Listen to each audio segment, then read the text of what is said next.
Here we have a Rosemount HART Model 275 communicator talking digitally to a Rosemount Model 3051 differential pressure transmitter.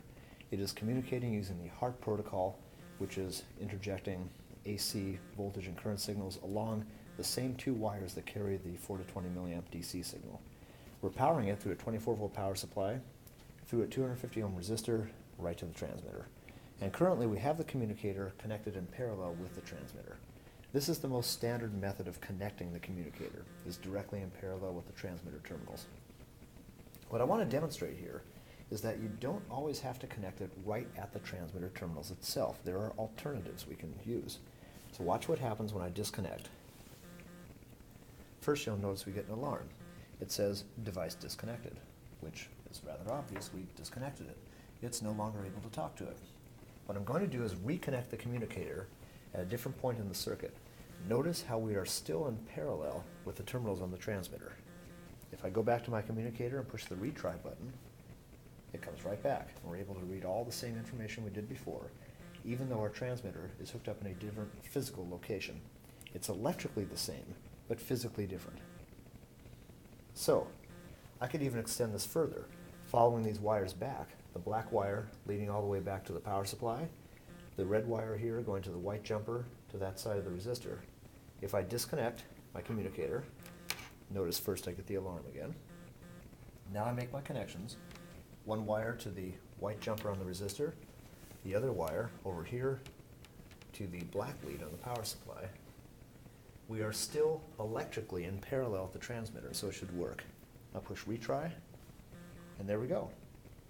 I get all the same data I got before, but I'm not connected directly on those two terminals. All I need to be is connected directly, I should say electrically in parallel with the transmitter.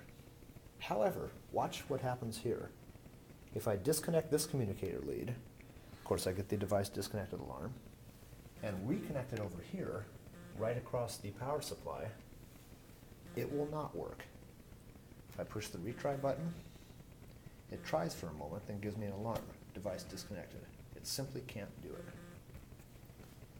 The reason for this has to do with the fact this is a DC voltage source. And as a DC voltage source, it has capacitive filtering in the output terminals. That capacitive filtering absolutely kills or squelches any attempt at imposing an AC voltage across those two wires. Therefore, it snubs out the HART signals and does not allow them to exist on the wiring to the transmitter. That, in fact, is exactly why we have to have a resistor in series with the circuit to make the HART system work. That resistor places an impedance between the transmitter and the power supply, so now I can have AC signals existing on the wire that don't get shorted out by the power supply. But if I try to talk directly to the power supply, it's not going to work, because the filter capacitors in there act as a direct short to the AC signals generated by this device, and generated by the transmitters that tries to talk. Now here's another place you can connect the communicator. You can go directly in parallel with the loop resistance. It may not make sense at first why this works. I'll first demonstrate that it does work. I'll push the retry button, and here we are again. It's now reading the same variables. It's reading the 12 milliamps, reading the 500.1 inches of water column. If I change my pressure over here with my hand pump, you can see the numbers are updating and changing, so we do indeed have a live signal. You're probably wondering, why in the world does this work? Connecting this in parallel with the resistor is not electrically in parallel with the transmitter terminals.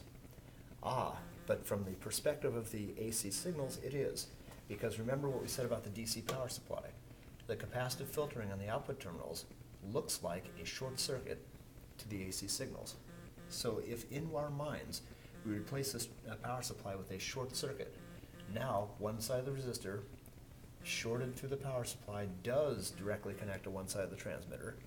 The other side of the resistor connects to the other side of the transmitter, and from here to here, electrically, from the perspective of the AC signal, it is directly in parallel with those two terminals.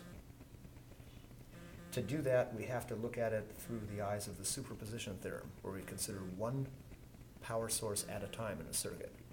And applying superposition to this as a power source means that the current output by this device, the AC current, finds itself a direct short path through the DC power supply right to the other terminal of the transmitter where it needs to go. However, we don't have to hook it across a resistor. As I said before, the most common connection point is directly across the terminals of the transmitter. But it's important to realize that is not the only place you can connect it and have it work.